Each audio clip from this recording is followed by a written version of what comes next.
What's going on, sports fans, and welcome back to the Bettor's Almanac podcast. This is episode 6 and week 10 of the NFL season. I am Matt Kowalis from Sports Memo and Wager Talk with my good friend and partner, Eric Pauly from Sports Memo and Wager Talk as well. Eric, how's it going today? Ready to talk to the people? Yeah, very ready. Been looking at every single game on the board this week. I've broken down literally every single game at some point so far this week. So very excited to share that. Coming off a nice 3-0 perfect weekend, which always felt great. Wish my Commanders could have pulled off that W, but at least, I found that 3.5 and covered the spread there. How are you? How was last week for you? Yeah, man. Like we talked before the show, last week was a very good week for me. I got a little bit into my degenerate habits and kind of messed it up a little bit. I was 11-1 NFL and NBA heading into Sunday Night Football. I ended up 12-5. So I think everyone can do the math with that one. And I guess the moral of the story there is don't be a degenerate. Just take the winnings. Sometimes you don't always have to pile on, But I think last week, too, was a huge example of why you need to play the line. Me and you, I gave out Chargers -2.5 or -3, and it depended on where you got it. I ended up getting it at -2.5 as well, so hit on that one. If you got -3, you pushed. Last week, you had the Commanders. If you didn't get it at +3.5, you were going to push. So again, guys, this is all about line shopping. Yeah, I had the Chargers also 2.5. I was waiting. I was staring at my odds screen. I saw that 2.5 -110 pop up. I took that bet. And the Falcons with that fumble and then dropped the football. Literally had a chance to win the game and drops the football. So, I'm not complaining. But, yeah, like what Matt is saying is right. Line shopping is so important. And that doesn't mean now, I want the 3.5. Let me buy that half point. Yeah. Very rare situations is that plus EV to buy that half point. There's so many outs. I know in certain states you might not have as many options for getting bets down, which is unfortunate. But either way, even if you are working with offshores, you got to have as many outs as possible so you can have the best line as possible, because in the long run, that's going to equate to more winning. Yeah, 100%. And I'm one of those that'll do that as well. I'll go right into that alternative line, and I'll take what I feel comfortable with. I don't like sitting at a 3. It's just a bad number. You can get a lot of pushes like that. You might as well just get that half point, bring it down or bring it up a little bit with the Commanders or the Bears. And last week we didn't hit any dog of the day bets, but the best bets were on fire. We talked about the Bears +5 as well. The Bears ended up covering that against the Dolphins in what was a pretty damn exciting game, I must say. This week we're going to have some more talking about. This week we are also giving away 2 $100 free bets from our proud partner in PointsBet Sportsbook. We will be announcing the 4 winners for those $50 bets from PointsBet Sportsbook, because right now with PointsBet, you ever wish you could get a second chance on a bet that didn't go your way? How about 5 of them? Well, now you can. When you sign up with PointsBet Sportsbook, sign up using the code Almanac to get 5 second chance bets up to $500. With PointsBet Second Chance, you get 5 straight days of second chances where PointsBet will match your losing wager in free bets. That's promo code Almanac to get 5 second chances on any of PointsBet's betting types, including live betting features you won't find anywhere else. PointsBet, do it live. Offer not available in all states. T&Cs apply. See the promotions page and terms and conditions section of the PointsBet website for more detail. Void where prohibited. Must be 21 plus. Call 1-800-GAMBLER crisis hotline for referral services. Gambling problem? Call 877-8-HOPE-NY or text HOPE-NY 467-369 in New York. All right, Eric, let's get it going. Let's talk about it. We got some underdogs that we think are going to pull off the upset victory. I'm going to start here, and I'm eyeing the Germany game. Tampa Bay and Seattle headed across the pond to play in Munich, which is very exciting because for those who do not know, there's a great athletic article about it. The German markets, they're starting to love American National Football League. So it would be very exciting that it's definitely not far-fetched to believe that in the next couple of years or so, there will be potentially an expansion in Germany or London. And that's just very exciting. I don't know how it's going to work in terms of scheduling and flying and whatnot. We'll leave that to Goodell. But obviously, increasing the reach of the National Football League would be an exciting development. But looking at this football game, how are the Seattle Seahawks not favored, right? I know we got Tom Brady. I know the Buccaneers, despite their record, you can never count them out. I'm not saying they are a bad football team at this point. But Seattle's a better football team. You look at them in terms of total DVOA, they are 5th in the National Football League in that ranking.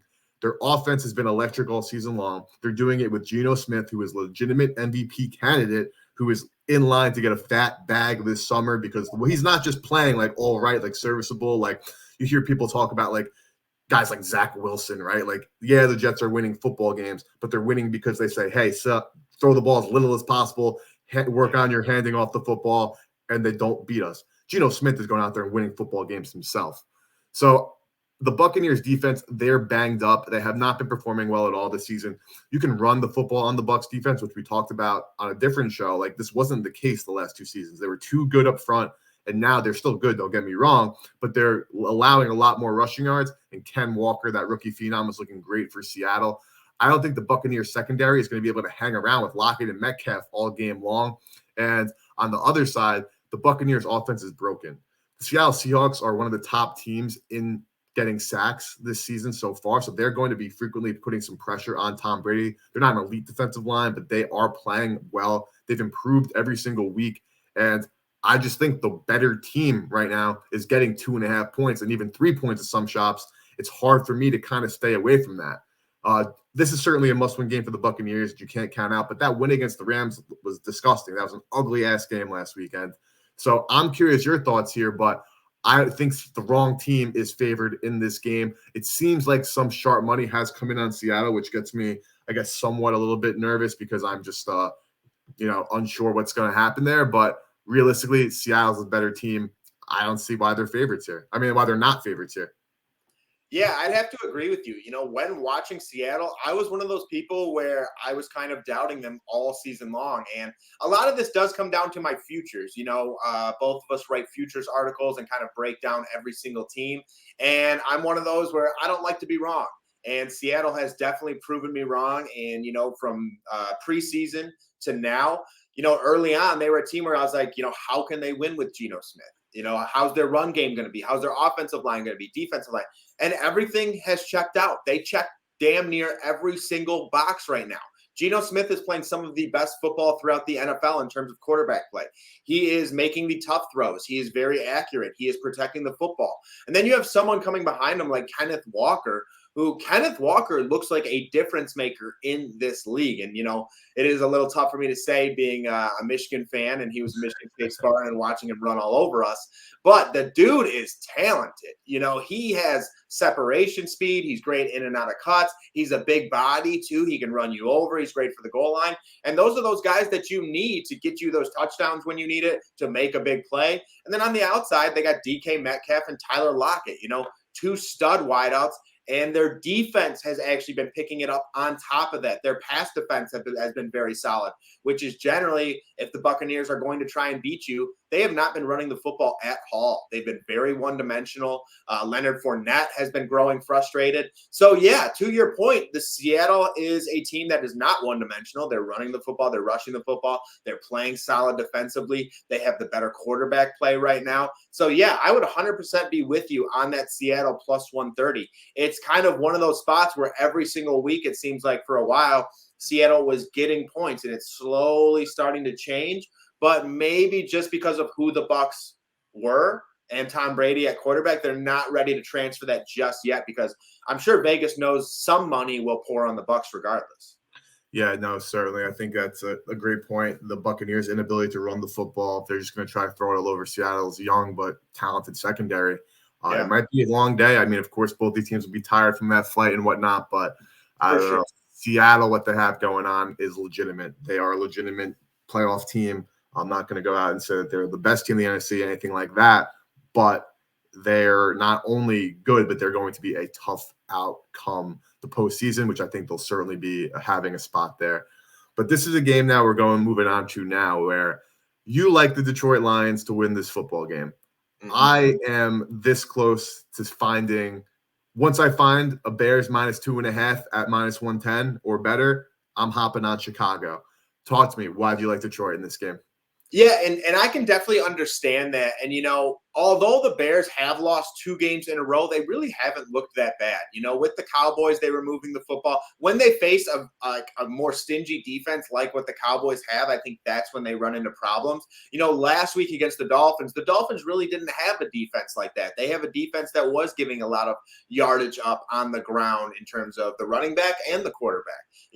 But one thing that I still do look at here is, and I actually am liking the progression of Justin Fields. I think he's a very exciting player. I think he's good for the league. I actually think he's the best quarterback out of that class right now. But last week he did only have 123 yards passing, 3 touchdown passes, however, but followed it up with 178 yards rushing with another TD, probably the biggest game in Justin Fields' career. So far this season, too, the Lions defense has been one of the worst throughout the entire NFL. But it's not like the Bears defense has been that much better. They do rank 31st against the run. They just traded Raekwon Smith, who is potentially, a top 3 middle linebacker throughout the NFL. We saw what he did with the Ravens with barely knowing the playbook, just going off of his reads and his polls when reading the guards and the tackles and things like that. So just an exceptional player. They also traded Robert Quinn. So it's kind of like the Bears are sending this message like, hey guys, we are not going for it this season. And when you're 31st throughout the NFL in rushing yards given up, you're 31st throughout the NFL in rushing yards attempted on the defense, I think that opens up some things because, as we know, the Lions, one of their strengths is rushing that football. They're 11th throughout the NFL in terms of rushing yards per game, and they do have talented guys like Jonathan Williams and DeAndre Swift. And if you can rush the football, that's where Jared Goff is at his best because then you get into that play action attack. When Jared Goff is struggling, it's when people are in his face. It's when people are around his feet. He pitter-patters those feet. He makes a shitty throw, and yeah, he generally makes a pick. But if you're rushing the football well, you're going to give him more time. You're going to give him more separation. You're going to allow those checkdowns as well because the edge guy is going to be reading that run option. When you pull it out, that tight end leaks out, that halfback leaks out, something along those lines, making the game a little more manageable and easy for Jared Goff going forward. This is one of those games where personally, I just see it being close in the end. And if you're telling me this is a close game at the end, I would think if the Lions have the ball, they have the ability to move it down the field and potentially get a game-winning field goal or a game-winning touchdown. This isn't one of those games where I'm like, oh, this is going to be lopsided. The Lions are going to just pull away from the Bears, blow them out. No, nothing like that. I expect it to be very, very close. I expect both teams to be neck and neck in the fourth quarter. And if you're going to give me a plus 130 odds with the Detroit Lions, and they potentially have a chance to get the football, I like them to make those plays. I still trust Jared Goff to actually make that throw over Justin Fields. Can Justin Fields take off with his legs? For sure, no doubt about it. But again, this is just one of those spots where, in the NFL today, to make that happen in the fourth quarter, it's usually done throwing the football. So I'm going to side with Jared Goff and Amon-Ra St. Brown, DeAndre Swift, and all those boys. And I think the Lions have a good chance to upset the Bears here. So I'm going to have to disagree with you big time here, right? So like the points you made about Chicago rushing the football, Detroit being able to rush the football, and if they get out to a lead, it's going to be a lot more difficult for the Bears to come back because of Justin Fields' limitations throwing the football. I can certainly agree with you there. So if, for example, if the Lions do get out to a 7, 14, 10-point lead of some sort, it's going to be a lot more advantageous to Detroit. But this great Lions offense, quote unquote, that, started off hot. So just looking at the games they played, week 1 against the Eagles, 35 points at home in the Dome. Against the Commanders, 36 points at home in the Dome. Against the Vikings in Minnesota on the road in the Dome, 24 points. And then Seattle at home in the Dome, 45. But then you go to New England, they got goose-egged outside in Foxborough. They go to Dallas, back in the Dome, 6 points against an elite defense. Back home in the Dome, 27 points, all in the first half against a very mediocre Dolphins defense, and then 15 points at home against the Packers, against, again, a very suspect defense. Then they have to go outside to play the Bears on Soldier Field, which, of course, again, is not in that Dome. And I think the Lions offense, the regression is due mostly to injuries. So while DeAndre Swift is healthy, is quote unquote healthy, he's not healthy. The reason he's on a pitch count, he's on a snap count, so he's clearly not there. Amon-Ra St. Brown's kind of still dealing with that injury. TJ Chark, of course, is hurt. They trade TJ Hawkinson. So now I'm looking at this team like, they did some great things when they're at home. Their offense was flowing, but now their best weapons are unavailable or not at 100% health. Like you said, the Bears, they trade away some players. They're clearly, have a forward-thinking rationale for this team. They don't necessarily want to make the playoffs this year or anything like that. But the way that they've adjusted this offense to Justin Fields' strengths has been honestly what the hell they've been waiting for. It's glad that it's finally happening and it's working out well for Chicago. But I just think that when it comes to just pure athleticism, Fields is the most athletic person on the field in this game. The Lions having to go into Soldier Field, I think, is more difficult than maybe you would think on a surface level. The reason why they're so banged up, their defense is atrocious. The Bears defense is atrocious too. But I think the edge really goes with Chicago here. And if I get a 2.5, which I'm seeing, I know I probably missed them throughout the week, but I do not see any 2.5 standard juice that I could bet at right now. But I really think the Bears laying the 2.5 at home is more value. I think that while these two teams are definitely close in rankings, giving me just 3 points, I think there are more things that are going the Bears' way in this matchup than the Lions. So Matt and I will have a nice little side bet, I'm sure, on that game. And the Bears are a team. Again, once that 2.5 comes up, that's making my card. Like, that is a game that I am playing. So what's up? I would think it would go back up to 3 as well. I think this is one that'll flip-flop a little bit. Yeah, it's sitting 3, but all it takes is, again, if you're staring at the odds screen, 1 second, literally 5 seconds of a 2.5 pop up, log into your account, take that wager, next thing you know, you got a good bet. But we will get back to that game next week, and we'll see who is able to take that W right there. But is the Lions, when you can see a 3, is that making the card officially? Are you still flirting with it, or what's the thought there? Yeah, for sure. I mean, I would definitely love for it to get to a 3.5. I don't know if that's going to happen. I kind of doubt that that'll happen if it's already moved down a little bit.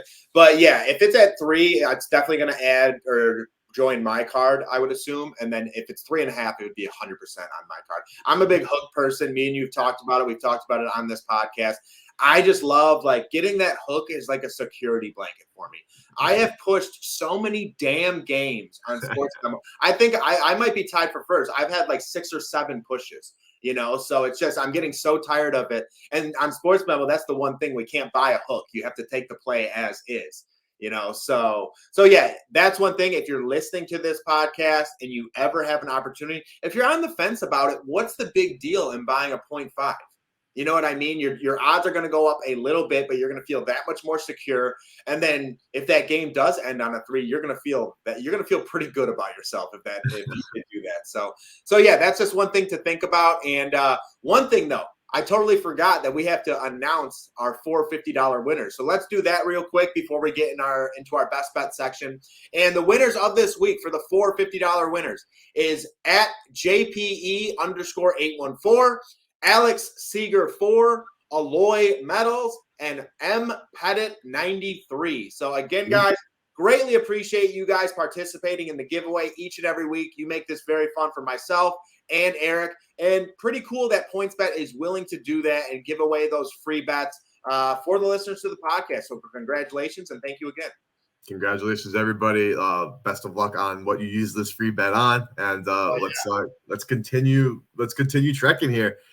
So before we get into Matt's big game, because he's got I'm very excited to hear his angle there, because I think it's something we might disagree with also. Let's talk some teaser options. So I laid off the teasers last weekend and only had 1 2 weekends ago. It's something that I know in terms of the math, there's a ton of value at the prices I'm getting the teasers at. However, I just have not been combining the right legs, but I'm not deterred. This is a week where I don't love as many bets straight up. I like a lot of, adding 6 points to a lot of these teams. So for starters, Seattle plus 8.5. We already spoke about that game. I certainly think that's a great leg. But another leg that I think is a really, really enticing leg is the Las Vegas Raiders at a PK. I mean, you're talking about the Indianapolis Colts who just hired Jeff Saturday, a guy with no college or NFL coaching experience, who then promotes this guy, Parks Frazier, to be the offensive coordinator, who has never called a single play in the National Football League. The Colts, I can't even speculate, but I can only imagine what that locker room, how they feel. I'm sure the vibes are miserable, not non-existent. And the thing about this line is after the news, it didn't move. It opened 6. The news broke. It's still sitting 6. I think that's solely because not only do odds makers and sharps have trouble quantifying this, I think it's that simple, but there's no way this change can be positive for Indianapolis. So I wouldn't lay the 6 with Las Vegas because they suck. But if I can get them down to win the football game at home against the first-time NFL head coach and play caller, I think there's a ton of value there. Moving forward, Sunday Night Football, the 49ers, they match up so well with the Chargers, especially with no Mike Williams, Keenan Allen probably missing. The 49ers are going to run the football down their throats. It's sitting 7, so you can actually get this down to a -1, which would basically be a -2, because if you have a teaser that pushes and loses, that'd be a loss. But I think the 49ers in a 6-point teaser to get that to -1 has tremendous amounts of value. And the last game that I'm looking at here, I'm not in love with this. It's probably the one that, like, if I have to cut one of these and just keep that 3-team teaser or just find 2 other options in between there, is the Broncos plus 8.5. And this is just a bet against Malik Willis if he is starting. If Tannehill is going, I wouldn't even look in this direction. But the Broncos are smart on defense. Their passing defense is incredible. So if Malik Willis under center, they're going to have 10 guys in that box and just have 9 guys on one corner guard their 2 guys out wide. And they know that those cornerbacks are going to be able to lock down, Robert Woods and Westbrook Akina and whoever the hell the Titans have in that receiver room. So that's why I would like the Broncos plus 8.5 if Willis plays. That's something that's on my radar. But if I had to do a hierarchy of these 4 legs that I like, I would do like this leg the least. Matt, any of those 4 legs, you have any disagreements, or you would potentially add in the teaser for yourself? Honestly, no disagreements at all. I like every single play. We already talked about Seattle. I've definitely progressively gotten higher and higher on Seattle this year. Before the show, we talked about the Raiders and the Colts, and I was telling you how I was kind of liking the Raiders this week for the exact reasons that you brought up, because of Jeff Saturday, going to be the head coach and their offensive play call. Isn't he like 30 years old as well? He's like one of the youngest play. Parks Frazier, 30 years young. Yeah, good for him. Very impressive. But, dude, tough spot to be thrown into. You know what I mean? We've watched, if you've been paying attention to the NFL this year, you definitely know how important these head coaches are. Look at the Denver Broncos. I talk shit about Nathaniel Hackett almost every week. His play calling is absolutely brutal. It's insane. It doesn't seem like the guy knows how to call a game. And he's not the only one. This is throughout the NFL. There are numerous head coaches throughout the NFL.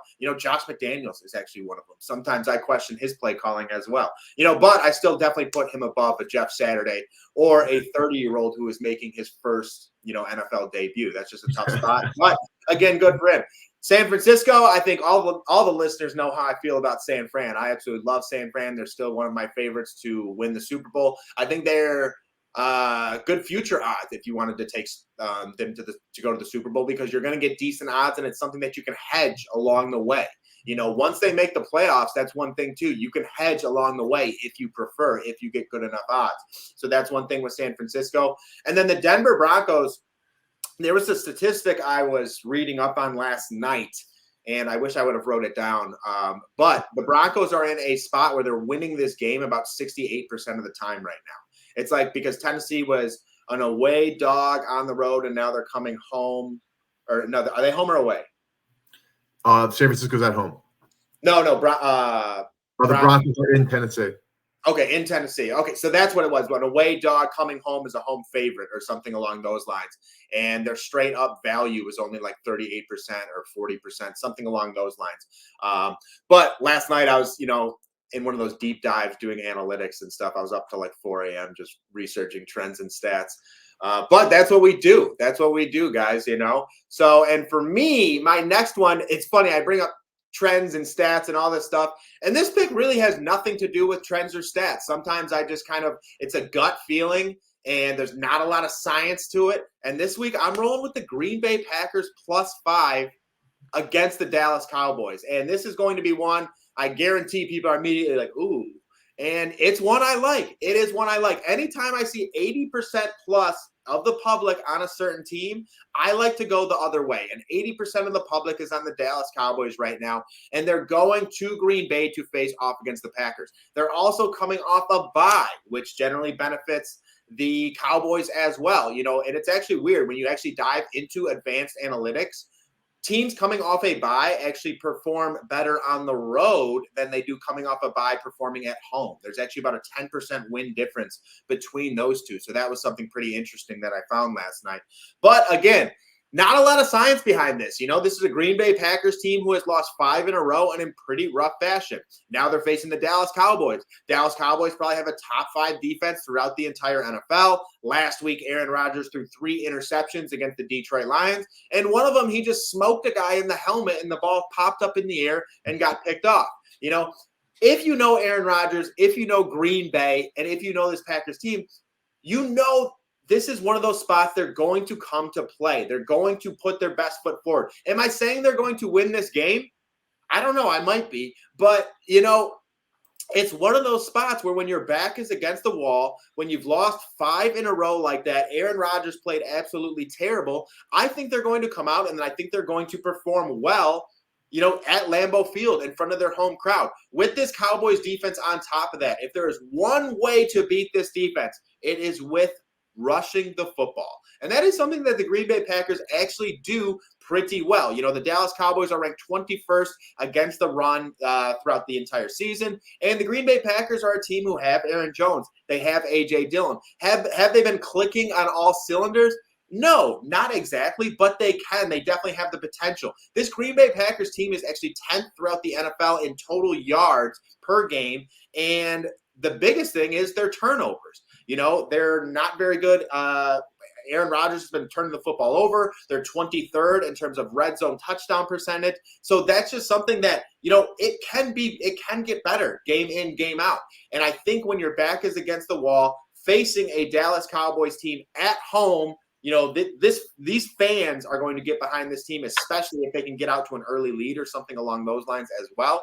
So for me, I'm riding the Green Bay Packers here. I think they rush the football well. I think they get the play action going. And I think we see a Packers team that plays harder in this game that they have the entire season. Again, I'm not entirely saying they win this outright, but I think this +5 is pretty good, especially with the fact that 80% of the public is on the Dallas Cowboys and this line hasn't moved. So how impactful will it be for you if Aaron Jones can't suit up? Does this take you away from this bet, or do you still like this if Aaron Jones can't play? Because obviously the Packers, their injury report is atrocious. They obviously lost Rashawn Gary for the season. Romeo Dobbs on the report. Their offensive line has been makeshift this season. So as someone like you who bets spots, obviously it makes a lot of sense to kind of back them here because that is very important, kind of, zigging while everybody else is zagging. But the Packers to win the football game, they need Aaron Jones, right? In my at least opinion. If he is out, how does that affect you? I would think so as well. But one thing that I've been buying more and more into, and it might deal with the NBA a little bit more, but it's that injury replacement theory, where that next guy comes in, he fills that role, and he elevates his game to a different level. A.J. Dillon and Aaron Jones are so different in terms of players. I don't know if that would quantify here. I don't know if that would make sense. But, I might wait on it. I might wait on the news, actually, just to see. If he is declared out, I think the line could even move up a little bit. Maybe you could get a half point. Maybe it could go to 6 or something like that. So I might wait just a second with that. But I think I would still be on the Packers. I really do. This is just one of those spots for me. Like you said, I like to play spots. I do. I look at everything. And sometimes, how often do you look at a team and you're like, damn, that is the team. They have a shit ton of injuries. They have this, that, whatever. And they somehow magically come out and cover the spread. Or they somehow magically come out and win the game. And it's happened so much with me studying the NFL over the years that's why I love to play spots so much. And two, just as well as me, when we see 80% of the public on a team, it's kind of one of those signals that it's like the Batman signal in the sky. It's like, yo, go take that other one.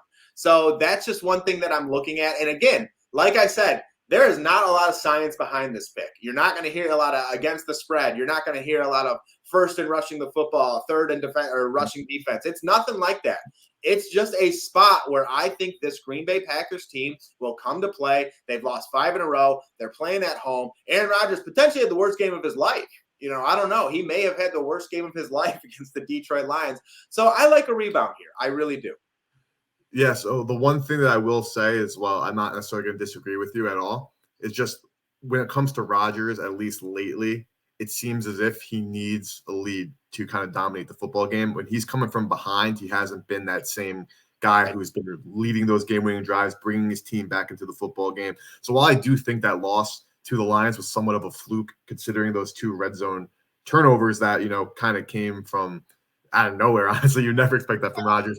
But my one concern is if Dallas comes out, they score 7 points on the first drive, the complexion of that entire game is already kind of shifted.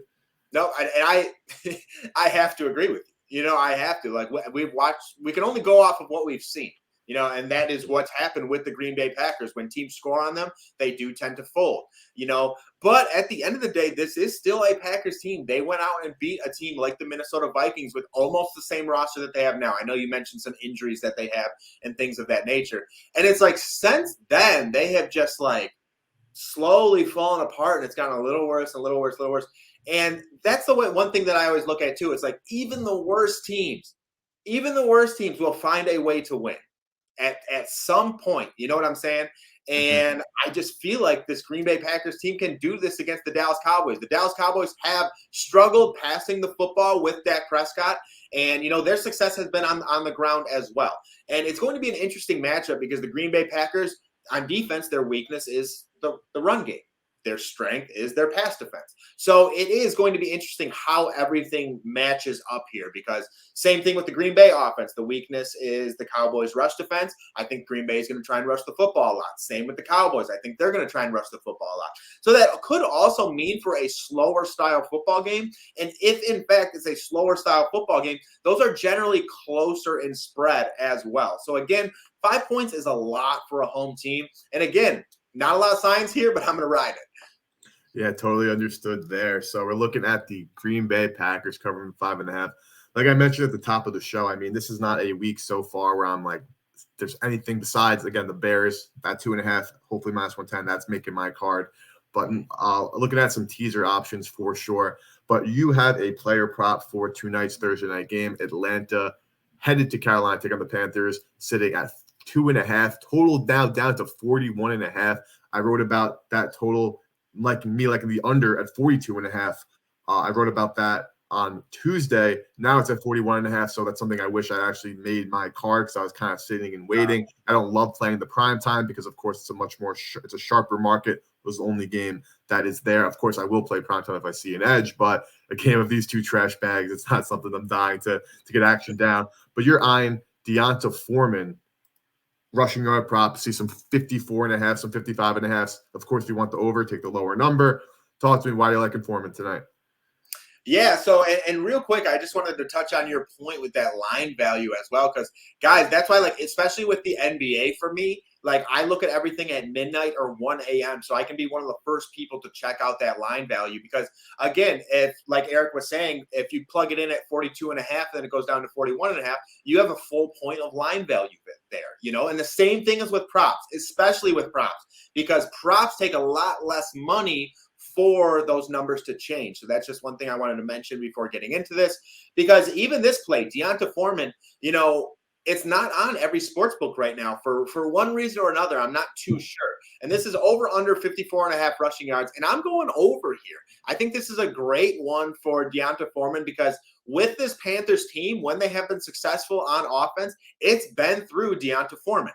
Last week against the Bengals, he only had 7 carries, but I'm going to be honest. That was a spot. That was one of those spot games where you're going on the road to Cincinnati. The Carolina Panthers had been playing very, very good. It was a correction spot. They got smacked around. Now they're coming home to face off against the Atlanta Falcons. A much more even opponent, an opponent where you definitely have some advantages on the offensive side of the football. And I do see a lot of these with Deonta Foreman. Again, last week he had 7 carries. 2 weeks before that combined, he had 41 carries. So again, plenty of volume. If he sees around 15 plus, I would say the magic number here is 17 carries. He gets 17 carries, he hits this over no problem.